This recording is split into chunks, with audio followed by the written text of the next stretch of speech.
जब भी हम सुबह उठते हैं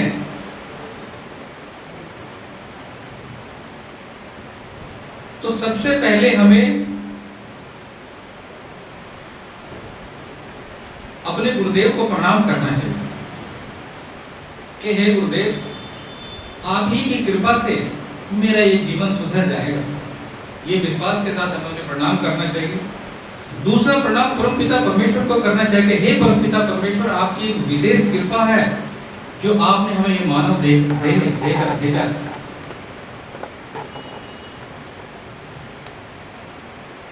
ये काम चारपाई पर रहते हुए करना है।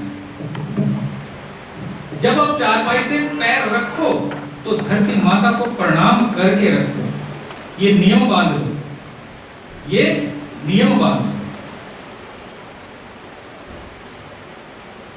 जिस धरती पर हम रहते हैं उसको भी हमें नमन करना चाहिए। तो जब भी आप चारपाई से पैर नीचे रखो तो सबसे पहले धरती को प्रणाम करो, उसके बाद पैर। तो ये हमें अपने नित्य कर्म में लाना पड़ेगा।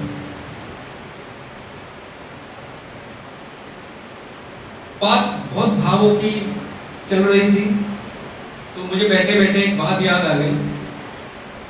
वास्तव में हमारा भाव ही होता है जो हमें भव से पार करता है। हमारा भाव ही है जो हमें भव से पार कराता है। हमें अपने गुरुदेव के चरणों में पूरा भाव रखना चाहिए और पूरी श्रद्धा रखनी चाहिए कि अब हम उन हाथों में हैं जिन हाथों के द्वारा हमारा उद्धार होना है।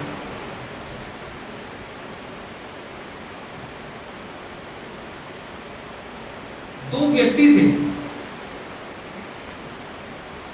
एक धनवान और एक बहुत गरीब। एक धनवान और एक गरीब। धनवान के पास बहुत धन और गरीब के पास बहुत ही कम धन, उसका गुजारा भी नहीं हो पा रहा।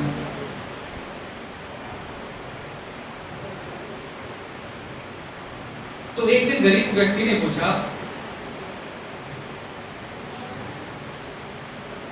कि मैं इतना गरीब क्यों और वो इतना धनवान क्यों। अब एक दिन किसी कारण से वो कहीं किसी पेड़ के नीचे दोनों बैठे थे। अब उधर से नारद मुनि आए तो हाँ, तो गरीब व्यक्ति ने जब कहा कि भाई मैं इतना गरीब क्यों हूं, तो धनवान व्यक्ति ने सोचा भाई प्रभु को इसको भी कुछ देना चाहिए, प्रभु को इसको भी कुछ देना चाहिए। तो वहां तुरंत नारद जी चले जा रहे थे। नारद जी ने सोचा भाई ये एक धनवान व्यक्ति कह रहा है गरीब को कि इसे भी कुछ मिलना चाहिए, इसे भी कुछ मिलना चाहिए। तो नारद जी मुनि वहां पहुंचे और धनवान व्यक्ति ने पूछा कि भाई तुमने तो इसकी गिनती लगा दी, तो अब बता धन कहां से दे। तो बोला एक काम करना, मुझे जो धन मिल रहा है आप मुझे देना बंद कर दो। मुझे जो धन मिल रहा है वो धन देना बंद कर दो और इसे दे दो थोड़ा सा। मुझे जो मिल रहा है वो देना बंद कर दो। बोले ठीक है, आज ही भगवान विष्णु से कह देता हूं जाके कि तुझे जो धन मिल रहा है वो आज से बंद हो जाएगा, परंतु तुझे एक काम करना पड़ेगा। क्या? कि ये जो तू सुबह उठकर भगवान को धन्यवाद देता है कि जो कुछ दिया है तुमने दिया, ये कहना बंद कर। ये जो तू सुबह उठकर भगवान को धन्यवाद देता है कि जो कुछ दिया है तू ही दे रहा, तेरी कृपा से, तू ये कहना बंद कर दे तो तुझे तेरा मैं धन भी देना बंद कर। और गरीब व्यक्ति से कहा कि भाई तू जो है ये कहे तू धन मांग, तू यही भाव रख के जो भी कुछ मिल रहा है प्रभु की कृपा से मिल रहा है। तो कह रहा है कि नहीं, मुझे मिल ही कहा रहा है, मुझे मिल ही कहा रहा है जो मैं उसका धन्यवाद दूं, और मिले तो धन्यवाद करूं, और जो मिल ही नहीं रहा है। तो यही अंतर है भावों का, यही अंतर है भावों का। जब भी आप सुबह उठो, गुरुदेव को प्रणाम करो और उनको श्रद्धा से प्रणाम करो कि हे गुरुदेव, मेरे सारे पाप जितने भी मेरे सब जो मेरे से त्रुटियां हैं उनको भूलकर मेरे जीवन का उद्धार करना। दूसरा प्रणाम परम पिता परमेश्वर को करना, और तीसरा प्रणाम धरती माता को करना। देखना आपके जीवन में एक बदलाव शुरू हो जाएगा।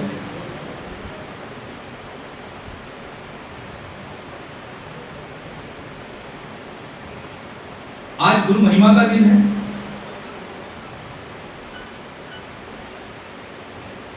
राजा जनक के गुरु है अष्टावक्र जी। राजा जनक ने पूछा अष्टावक्र जी से, प्रभु हे गुरुदेव, मुझे ये बताइए कि ये जीव मुक्त कैसे, ये जीव मुक्त कैसे? तो बोला बड़ा आसान है, जीव के मुक्त होने का सबसे आसान तरीका है। तो बोले क्या प्रभु मुझे बताओ? बोला जिस चीज से जीव आसक्त है, जिस चीज से जीव आसक्त है, उसी से अनासक्ति मुक्ति का कारण है। उसी चीज से अनासक्ति मुक्ति का कारण है। यही आसक्ति के कारण जब भीष्म के प्राण जाने वाले थे, तो इसी आसक्ति के कारण उसने अपने प्राण नहीं दिया। कौन सी आसक्ति? वो ये देखना चाहता था कि युद्ध का क्या परिणाम हो। उसकी सुरती यहां से नीचे उतर के दक्षिण मार्ग पर चली गई। क्यों चली गई? क्योंकि वो आसक्ति में अटक गया था। वो आसक्ति में अटक गया। वो ये देखना चाहता था कि युद्ध का परिणाम क्या हो, और जैसे युद्ध का परिणाम आया, उसकी सुरती उत्तर की तरफ चली गई और उसने प्राण त्याग दिया। तो ये आसक्ति ऐसी है, ये जीव को फांसे रखती है। तो आप अब अपने ऊपर सोचो, आप अपने बारे में सोचो, कहां आप आसक्त हैं। गुरुदेव की कृपा एक अलग बात है, वो रहेगी, लेकिन आप भी तो अपना प्रयास करो कि किस चीज में आपकी आसक्ति है, उस चीज से आप हटना शुरू हो जाओ। तत्काल देखना आपके अंदर बदलाव शुरू हो जाए। कैसे गुरु कृपा करते हैं? यहां तक कि मनुष्य नहीं, जीवों पर भी गुरुदेव कृपा करते हैं। और कैसे एक शिष्य, आप किसी जीव को शिष्य बनाकर उसका उद्धार कर देते हैं। एक महात्मा चले जा रहे थे, अब किसी गांव में जाना था, तो गांव से पहले एक बाग पड़ता था। जैसे गांव में होता है ना, बाग पड़ता है, घने जंगल का, तो बाग पड़ता था। तो वहां एक, अब वो महात्मा जो थे, वो किसी बैलगाड़ी पर बैठकर जा रहे थे। अब जो गांव के नजदीक आए, तो उन्होंने देखा बाग, उन्होंने सोचा भाई एक ऐसी जगह है कि जहां मैं थोड़ा सा लघु शंका के लिए जा सकता हूँ। अब जैसे ही वो उतरे बैलगाड़ी से, तो बैलगाड़ी वाले ने कहा कि भैया तुम महाराज जी यहाँ मत उतरो, यहाँ तो एक बहुत बड़ा सांप रहता है, और वो सांप काट लेता है, बहुत ही खूंखार है। देखें भाई ऐसे सर्प को, कैसा सर्प है। अब वो महात्मा जो है वो नीचे उतरे तो देखा सांप आया काटने के लिए। ठहर जा।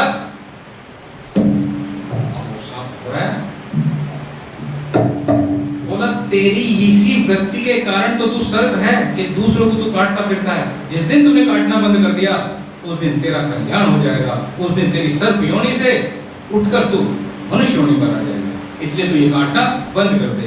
सांप की समझ में आ गया, और उसने जो है महात्मा को प्रणाम किया और कहा ठीक है प्रभु, आज से मैं तुम्हें अपना गुरु मानता हूँ, और जो भी आप कहोगे वो मैं करूँगा। तो बोला तो काटना बंद कर दे, और ओम नमः शिवाय, ओम नमः शिवाय, ओम नमः शिवाय का जाप करना शुरू कर दे, तेरा कल्याण निश्चित है।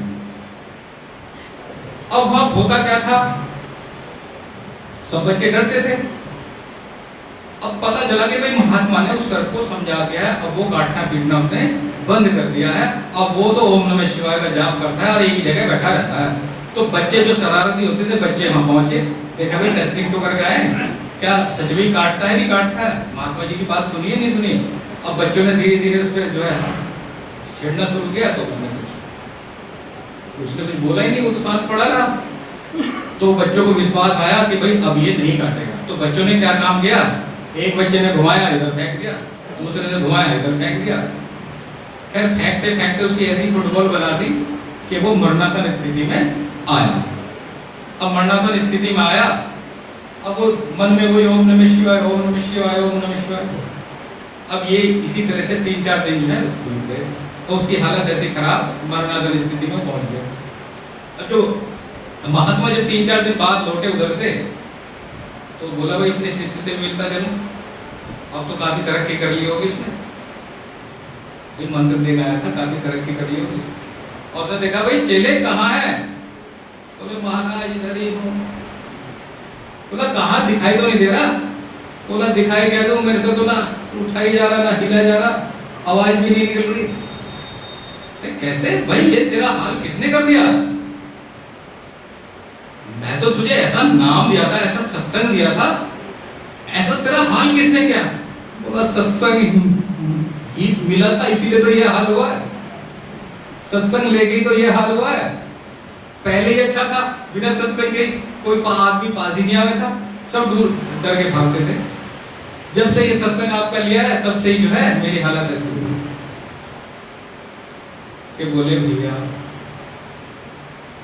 मैंने तुझे ये थोड़ी कहा था कि कोई दुष्ट आदमी तुझे कहे और वो तो कुछ ना कहे। दुष्ट आदमी को तो तू धमकाएगा ही, तो इसलिए दुष्ट आदमी को तो धमका था, काटता मत, डराता तो सही, भाग जाते, तेरा काम हो जाता। तेरा तुझे जो मार्ग मिला था वो तेरे मार्ग में अवरुद्ध नहीं होता। यही हाल जीव का भी है। जीव विकारों में ग्रसित हो जाता है। अगर वो विकारों को धमकाना शुरू कर देगा तो ये माया कभी भी सफल नहीं हो सकती। कहते ना कि गुरुदेव की कृपा नहीं मिल रही, कृपा नहीं मिल रही, ऐसा नहीं है। हमें भी तो उस योग्य बनना पड़ेगा, हमें भी तो अपनी पात्रता साबित करनी पड़ेगी।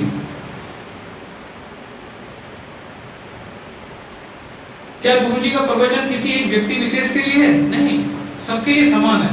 लेकिन अब आपकी पात्रता कैसी है वो आपके ऊपर निर्भर करता है, वो आपके ऊपर निर्भर करता है। तो और परमात्मा ने हमें सब कुछ दे करके, गुरुदेव ने एक बहुत अच्छी बात लिखी है कि कैसे हम उसकी दी हुई सुविधा को तो इस्तेमाल करते हैं, लेकिन उसकी दी हुई एक विशेष सुविधा का हम इस्तेमाल नहीं करते। मैं बताता हूं क्या नहीं करते। देखो, कोविद लखिए प्राणी जग को, नयन बना दृष्टि भर दी, चबा चबा कर भोजन खाइए, मुख में दंत रचना कर दी। कैसे प्राणी देखता है, प्राणी को कैसे देखना है, ये व्यवस्था प्रभु ने कर दी। कैसे कर दी कि उसको ये 2 नयन दे दिए। समस्या थी ना, प्राणी के साथ समस्या थी कि वो देखे कैसे, तो उसके लिए 2 नयनों की व्यवस्था प्रभु ने कर दी। चबा चबा कर भोजन खाइए, मुख में दंत रचना कर दी। अब भूख लगेगी तो भोजन भी तो खाएगा, उसके लिए दांतों की व्यवस्था कर दी, उसके लिए दांतों की व्यवस्था कर दी। और कमाल की बात तो यह है, खूब खाता है ये व्यक्ति, उसमें कोताही नहीं बरतता, खूब खाता है ना। या सोचा कि नहीं 2 दिन में दांतों का इस्तेमाल ना करूं, यह है कोई 2 दिन अपने दांतों का इस्तेमाल ना करे, रोज करता है, कई बार करता है दिन में। तो कितनी बड़ी सुविधा परमात्मा ने दी है, उसका कितना बड़ा इस्तेमाल वो करता है, बहुत अच्छी बात है। कैसे वाणी करिए श्रवणी कर्णन रचना कर दी।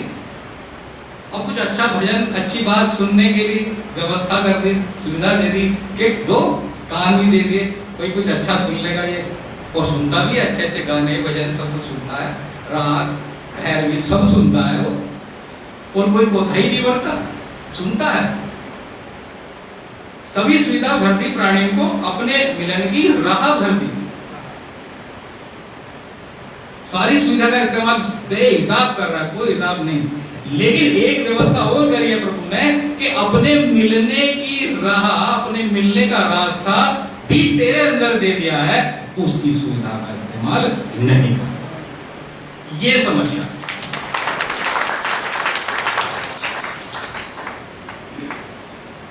दिक्कत यही है, और कोई दिक्कत नहीं। जब परमात्मा ने सारी सुविधाएं दी है, मैं कहता हूँ सब इस्तेमाल करो, खूब खाओ, खूब देखो, खूब सुनो,